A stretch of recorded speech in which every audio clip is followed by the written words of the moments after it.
From long flights to foreign food, travel can do a number on your body and mind. In this episode of Ladies Who Travel, we're sharing how we stay healthy on the road, plus the mishaps we've learned from along the way. Welcome to the Global Travel Planning Podcast. Your host is founder of the Global Travel Planning website, Tracy Collins. Each week, Tracy is joined by expert guests as she takes you on a journey to destinations around the world, sharing travel inspiration, itinerary ideas, and practical tips to help you plan your next adventure. Join us as we explore everywhere from bustling cities to remote landscapes, uncover cultural treasures, and discover the best ways to make your travel dreams a reality.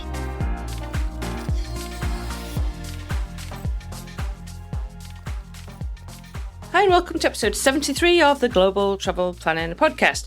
This week we are talking about Plan B or C, or what to do when travel plans go sideways. So let's face it, not everything goes according to plan when you travel. The weather changes, trains get cancelled, the museum you've been down to see is closing renovations.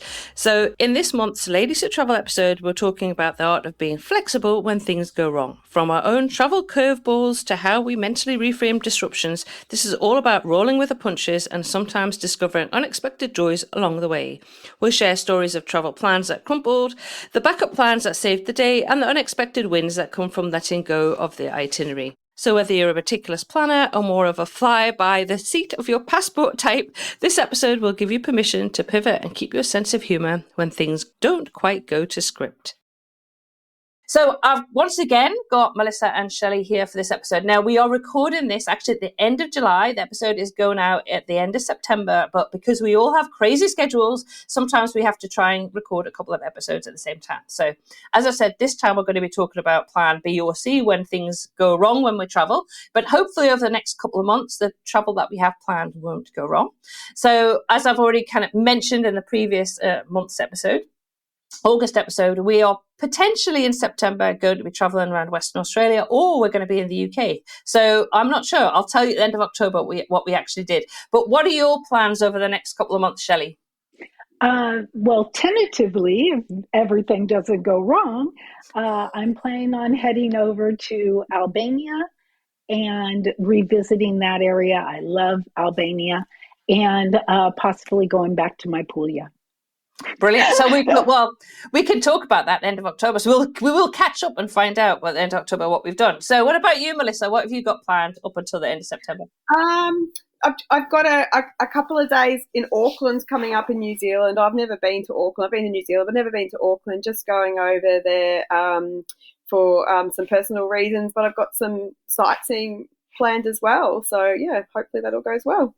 So excited. Well, let's hope that by the end of September, by the time this episode comes out, we'll have managed all these amazing travels that we have planned. And we will catch up at the end of October about those. But it kind of works for this episode because sometimes you have these plans and then you need a plan B and a plan C because things don't necessarily go right and you have to be a bit more flexible. So let's start with a story. Let's start with the time when your plans fell apart. So I'm hoping you've all got a story for me.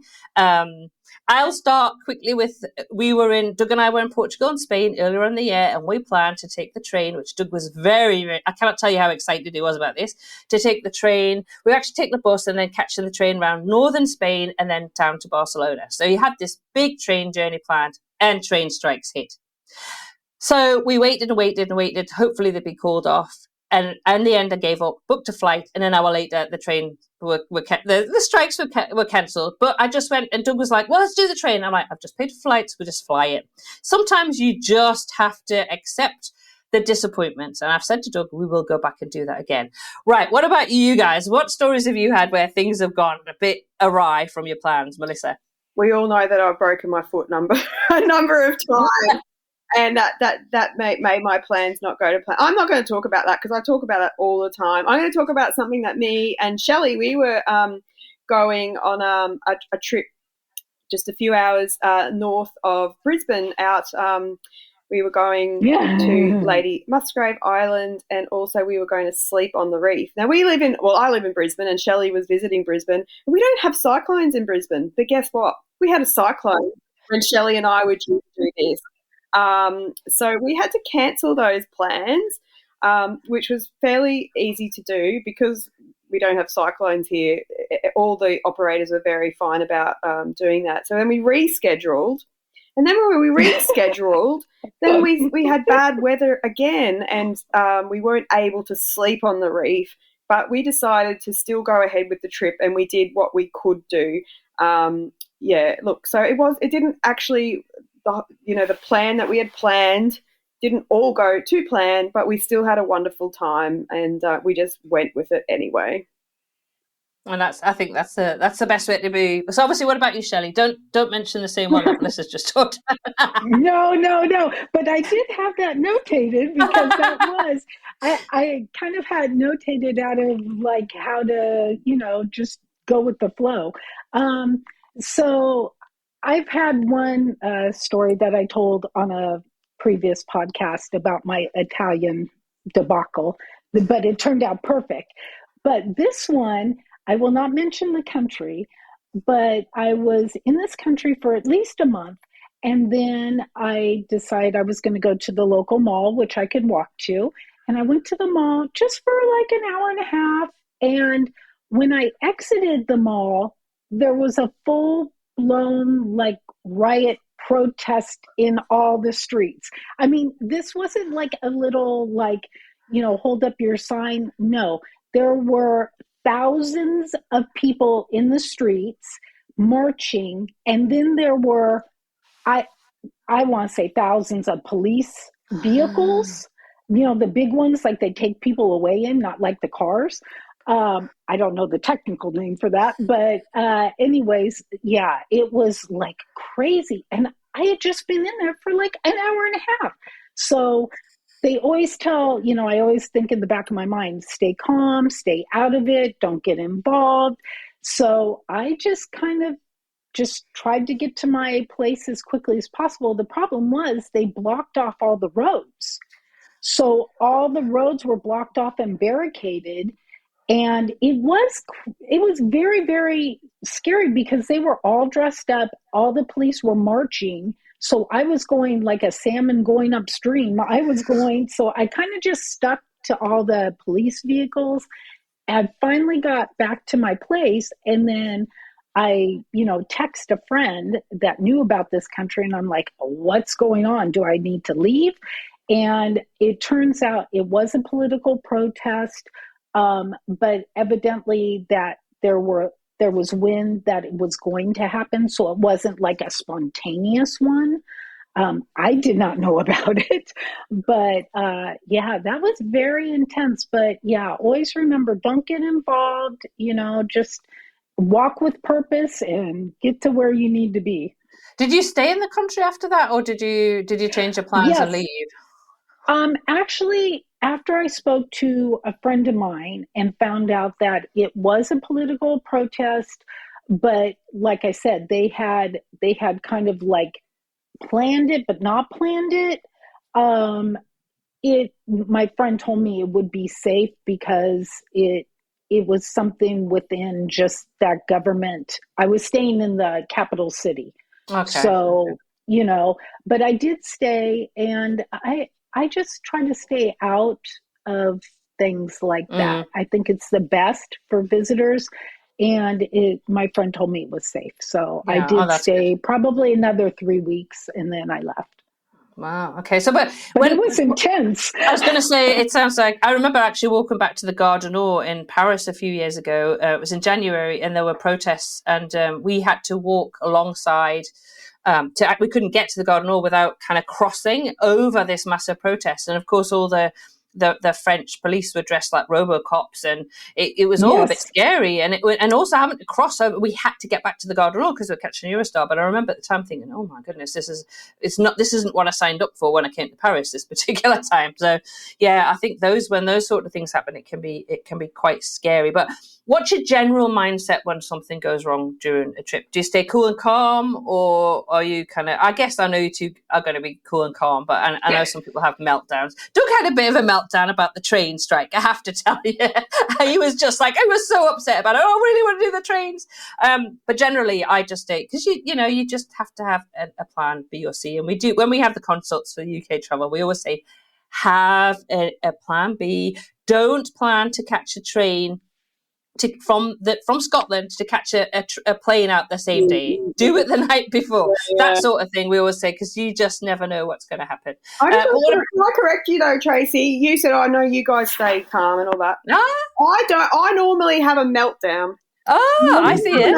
Yeah, you don't know about it. I normally have a meltdown and I cry, and I normally call someone at home, whether or not it might be my boyfriend or a friend, and they're like, "It's going to be okay, Melissa," and then I'm like, "It's going to be okay," and then I pull myself together and then I stay calm. But I do tend to have a meltdown first. No, I see that. I did not know that. I honestly did not know that. I thought you'd be like, yeah. But you've got the strategy when something happens and you have that meltdown. You have the strategy. You phone somebody, get yourself calm, and then you can kind of pick yourself up. Correct. And Shelly, obviously on your own solo, how do you deal with things when they go like massively wrong? When they go massively wrong, I think it was due to my old profession. I tend to go into very calm, very linear, don't panic, just kind of status quo. I mean, especially if it really goes south, I stay very calm. Now, that doesn't mean after the whole situation's over and everything's all said and done that I don't go, oh my gosh, what the heck just happened? And, just this when I'm by myself in a safe place or whatever. But I guess it's just been my lifelong habit of just, if things go south really, really bad, I just kind of go into this mode of, everything's fixable unless it's life or death. And even if it's life or death, you do your best and that's it. Yeah, absolutely. What about when we put plans together, adding some flexibility just in case things do go wrong? I always book free cancellation on hotels because I think that's a no-brainer for me because it's just I want to have that. What about kind of having backup plans, like having that plan B, or giving yourself some buffer days like you do? I guess when you arrive, Shelly, you give yourself that time, so you're not straight on to do something, and you're not having an expectation that I have to go and do this chore, or I have to go and do this work for a brand, or whatever it is that you're going to do. You're kind of giving yourself that bit of a buffer zone. But do you guys give yourself that flexibility? Is that how you deal with things that could go wrong? The way I do it, and I also do this to the clients that I work with, is if you're going somewhere for a particular reason, let's say you're going to go out to the Great Barrier Reef for a day trip, you book that for the first day, or after your buffer day, if it's like what Shelly was talking about, because that way, if there's bad weather that day or something happens, or if it's a train strike or whatever, then you hopefully might be able to do that the next day or the next day. So, and perhaps you were going to plan to do something else on those other days, but maybe they're not as important as your trip to the Great Barrier Reef or whatever. So that way, put your most important thing first to give yourself the backup plan for another day. Actually, that's a really good tip. And actually, that's because our photographer in London that we work with, that's always what she says to people to do. If they're there for a week, put the photography session on the first day, because if the weather's bad, we can move it back a few days. But if you leave it to the last day and the weather's bad, you've lost your photography session and that's your photos done. So I think that's an excellent tip. What about you, Shelly, for kind of having that flexibility? Yeah, it goes back to setting an admin day or that first day of rest, so then I could be refreshed to go again. Another thing is don't overpack your itinerary. I mean, I know, people go on 2-week, 3-week holidays and they want to see the most, they're spending money, they want to check every box. But honestly, if you alleviate a lot of the fluff stuff and just stick to maybe 3 things that you really, really want to do, your trip is going to be so much more relaxed, so much more enjoyable, and it leaves room for some serendipitous little things to happen, because sometimes you meet somebody, or sometimes, something comes up and something's better than what you would have planned. So just leaving that flexibility and maybe just having maybe 3 anchor points. And again, like Melissa said, we tried to push our trip back one day, which we did have the flexibility there, but it just, sometimes things are just out of your control. So you just got to let it go. Yeah, no, that's a good point. And actually that kind of leads us on to kind of the most common types of disruption. And we've talked about bad weather, and obviously you guys, your trip was impacted by weather. Now, I do obviously a lot of travel for the UK, so I would just say there's no such thing as bad weather, just bad clothing. so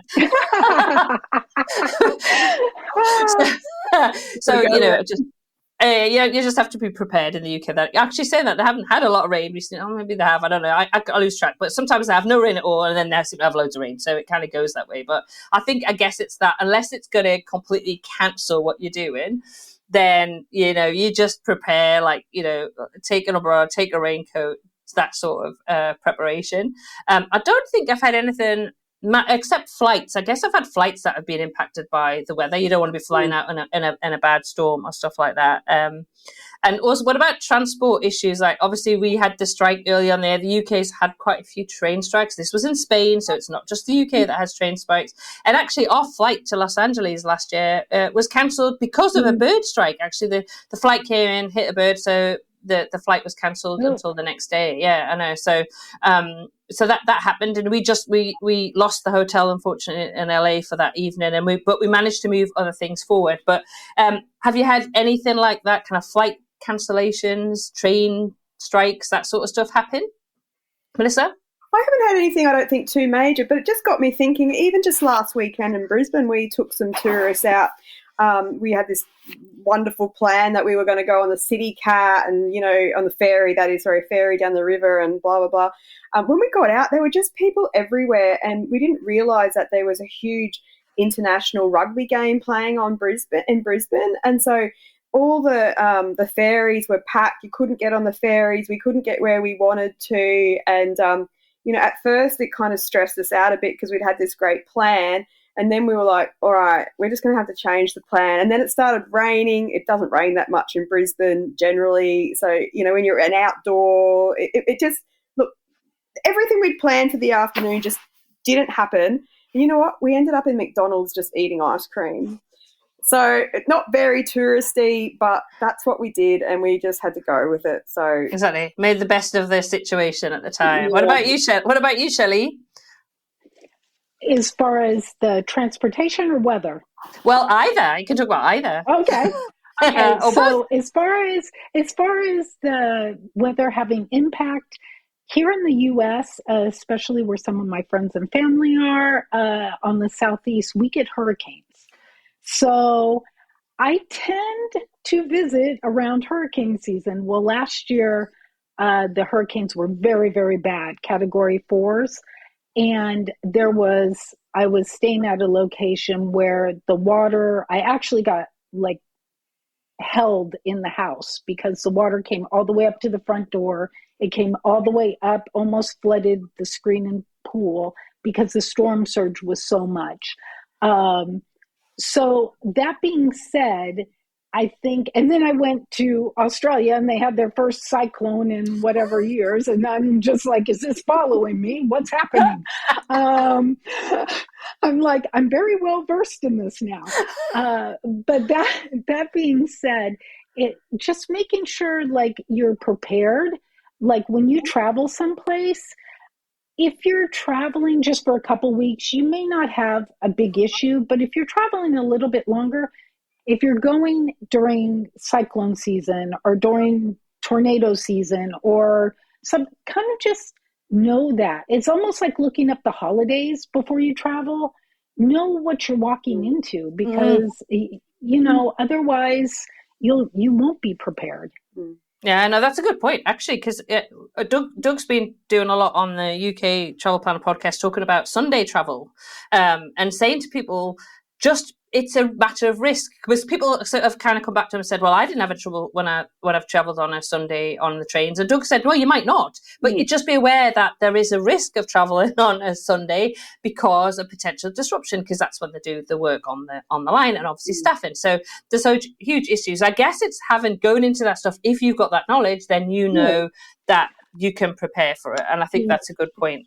What about when things happen kind of like unexpectedly? Do you always have like a plan B, or do you just kind of figure out? I mean, I know it's an unexpected thing, but do you have like a plan B? I mean, I know we talked to people a couple of years ago about the train strikes in the UK, because they were a bit unexpected. They kind of knew 2 weeks before, but and we did a consult with a guy called Rob, actually. He was amazing, because what he did is he planned his trip, but they also then did the research on coaches as well. So he knew that if there was a train strike, he could get which he ended up having to do actually in Scotland. He ended up catching the coach, but he already had that information. So he kind of done that research and was prepared for that. So do you guys do that, or do you more like kind of just deal with it when it happens? What about you, Melissa?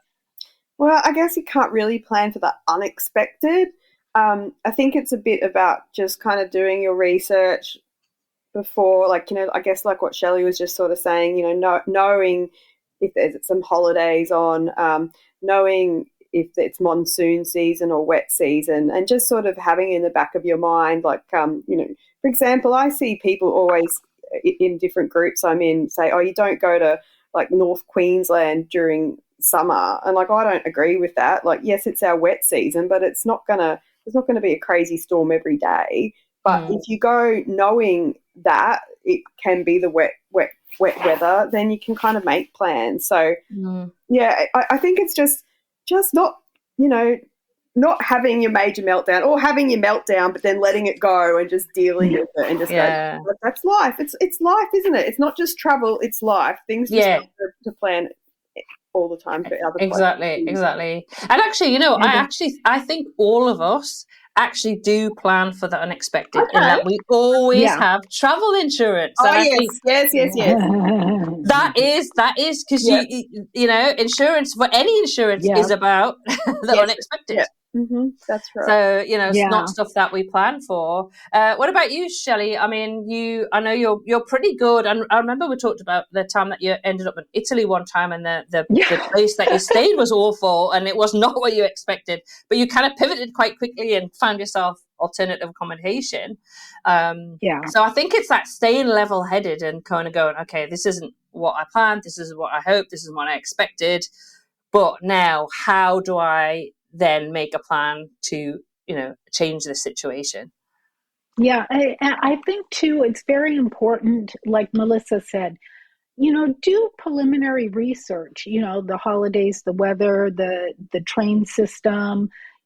Also, we've spoke about this many times. Go on your website, your government website in your home country, see if there's any alerts, see if there's things. Then once you do all of that, I personally don't put energy into the what ifs, because you could go down a major rabbit hole if you keep doing, well, what if this? What if this? Well, I hope this happens. Oh, what if my, tour cancels? What if I don't get there in time?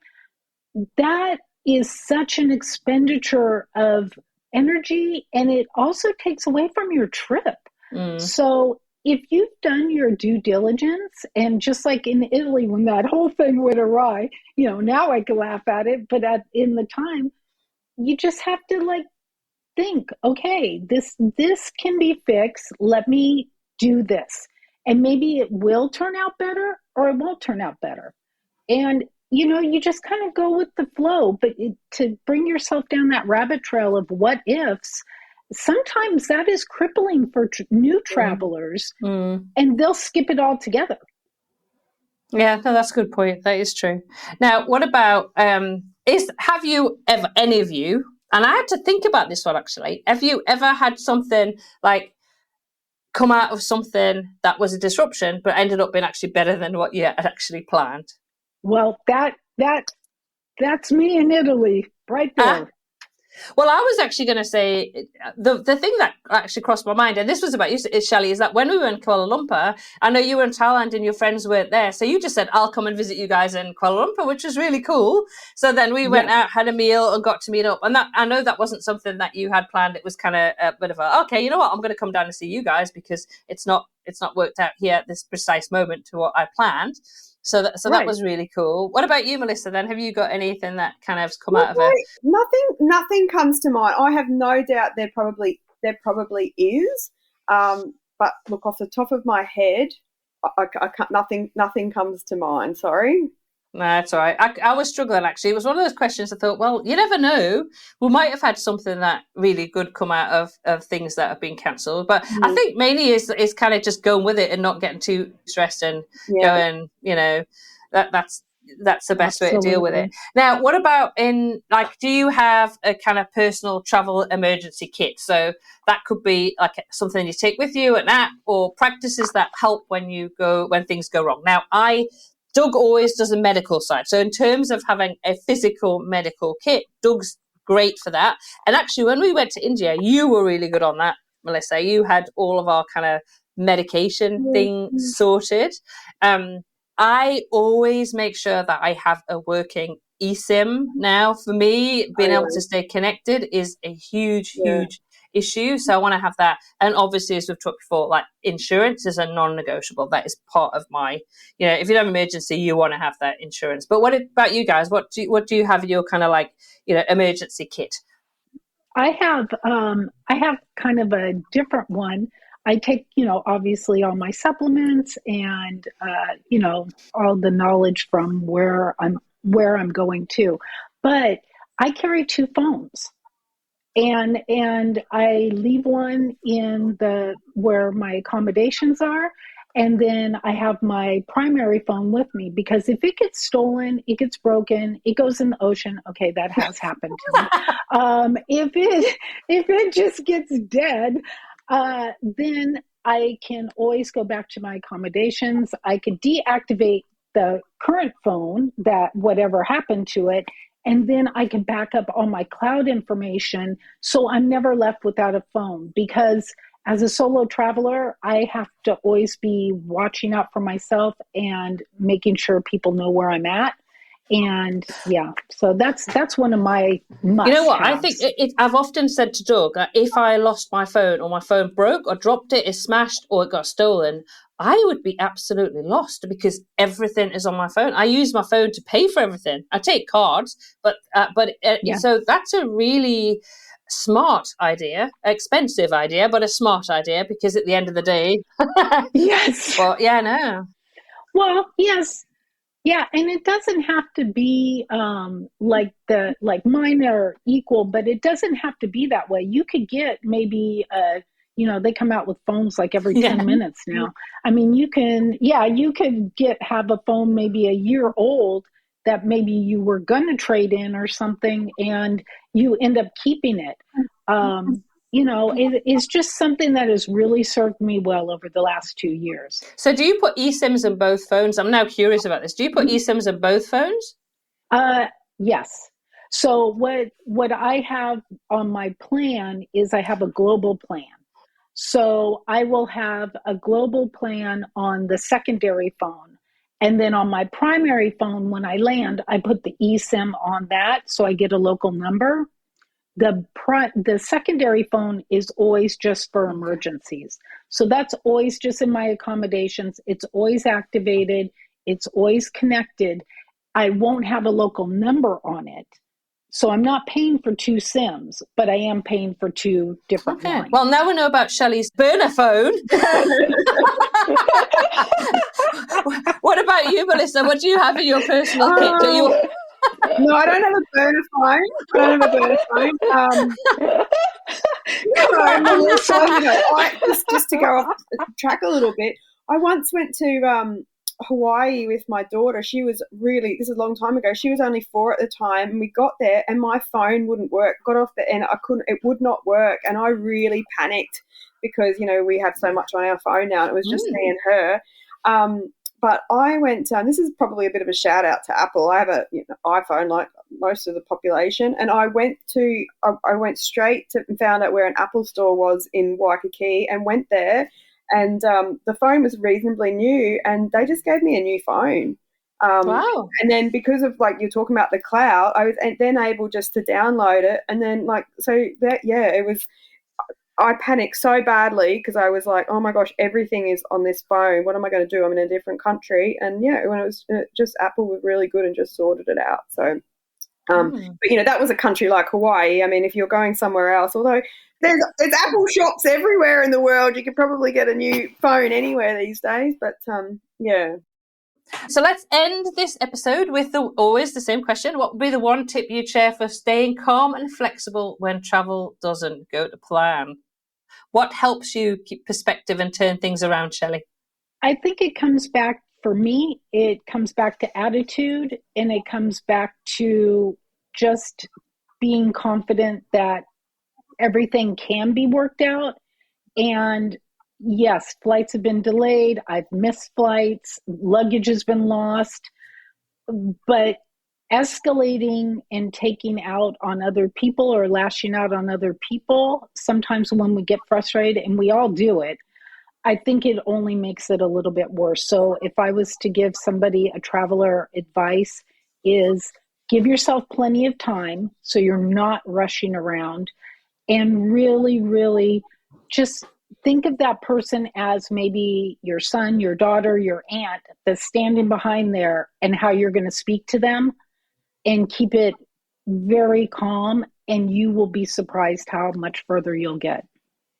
That's good. What about you, Melissa? I think you just have to expect that the best plans don't always work out. And you can put plan B, C, D, E in place, and it's just still not going to happen. So you've just got to be prepared that that's going to happen and be able to let it go. And like I said, it's okay to have your little meltdown. Just maybe let yourself have a 5 or 10 minute meltdown and go, right, I've done that. I've expressed my disappointment. Now what am I going to do? And just go with it. Yeah, no, I agree with you guys totally. I think it's staying calm, just thinking rationally. At the end of the day, I always think, what will I think about this in 12 months' time or 10 years' time? Will it really matter? Probably not. If I miss that, or even last year with a flight, we were disappointed the flight was delayed 24 hours. But you know what? It was one of those things. Doug has got over the fact that there was a train strike in Spain when he wanted to do that show, because he'll go and do it again. I'm like, we'll just go back and do it again. So it's one of those things. I think do your research. So if there's a potential, like I mentioned, the train strikes in the UK, it's useful to have a little bit of knowledge about, okay, this bus company can do it if it happens, and I've got that, so I'm not panicking on a holiday, especially if you're traveling with a family and you just think, I need to have that little bit of knowledge. So maybe a little bit of research. Do a consult. We do consults for the UK. Melissa does consults for Australia, for Queensland. If you want to speak to a local about to prepare you, and you can ask all those questions. But generally, I think just go with the flow and just enjoy it. If things change, just there's not much you can do about it. A lot of things out of your control. So being flexible, I think, is the key for sure. Oh, as always, it's great to catch up with you guys. And yes, we've got a few more episodes planned until the end of the year. But if you're listening to this episode and you're thinking, I really would love to hear Melissa, Shelly, and Tracy talk about this topic, then leave us a message on SpeakPipe, because we want to hear some topics that would be of interest to you, that we can talk about. I say we're all very experienced travelers in different ways. We all travel differently, but we have a huge mix of experience and knowledge. So get in touch and let us know what you'd like us to have a chat about. As always, you can find the information that we chat about in the show notes for this episode, which are at globaltravelplanning.com/episode 73. But for this month, it's a bye from me and the rest of the ladies who travel. Bye, guys. Bye, Tracy. Bye, Shelly. Bye. Thank you for joining us on this episode of the Global Travel Planning Podcast. For more details and links to everything we discussed today, check out the show notes at globaltravelplanning.com. Remember, if you enjoyed the show, please consider leaving us a review on your favourite podcast app, because your feedback helps us reach more travel enthusiasts just like you. Anyway, that leaves me to say, as always, happy global travel planning.